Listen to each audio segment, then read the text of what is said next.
ప్రియా చిన్నారి కుమార్తె వసంత కావాలి మీకు పాపకు అన్నప్రాసం చేద్దాం. జోసెఫ్ దంపతులను దేవుడు ఆశీర్వదించి ముందు బాబునిచ్చాడు, తర్వాత చక్కని పాపను ఇచ్చారు. అన్నప్రాసం చేద్దాం. తర్వాత ఇంకా చకచక చాలా కార్యక్రమాలు ఉన్నాయి కనుక టైం వేస్ట్ చేయకుండా మనం త్వరగా ముందుకు సాగుదాం. మీ బాబునే జోసెఫ్ దంపతులను మీరు ఆశీర్వదించి రెండవ కాన్పులో చక్కనైన పాపాయిని మీరు ఇచ్చారు, వసంతనిచ్చారు. నీకు స్తోత్రం.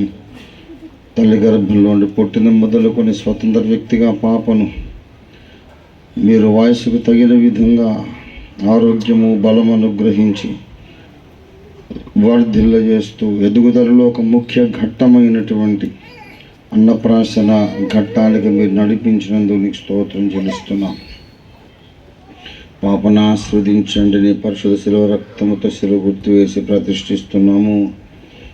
పాప శరీరాత్మ ప్రాణములలో తన జీవిత దినములన్నిటి కొరకు నీ రెండవ రాకడ వరకు యేసు నీ గొప్ప శిలువ రక్తపు దైవ రక్తపు శక్తిని ప్రతిష్ఠిస్తున్నాం. యేసయ్య, పాపను ఆశీర్వదించండి. పాప యొక్క జీవితంలో తొలిసారిగా ఘనాహారం తీసుకుంటుండగా పాప పెదవులు మొదలుకొని నాలుక, అంగిలి, అన్నవాహిక, కాలేయము, జీర్ణకోశము, జీర్ణ వ్యవస్థ అంతటినీ కూడా మీరు ముట్టి బలపరచండి.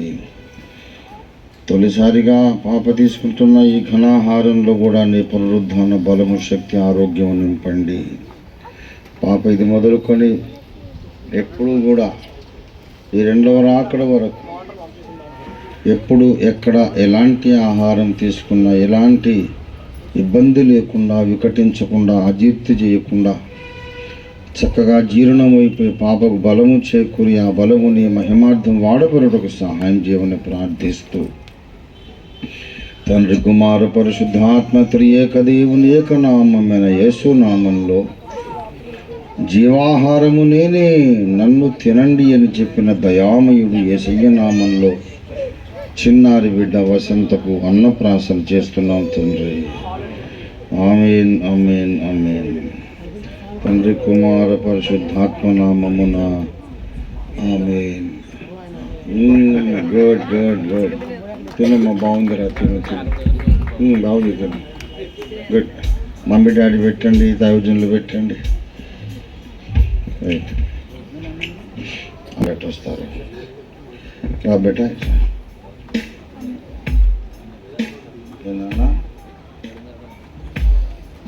ముందు పాప, ఇప్పుడు కూడా పాపేనా? ఆమెకేం, నీ పేరేంటి? ముత్యాలు. నీ పేరు?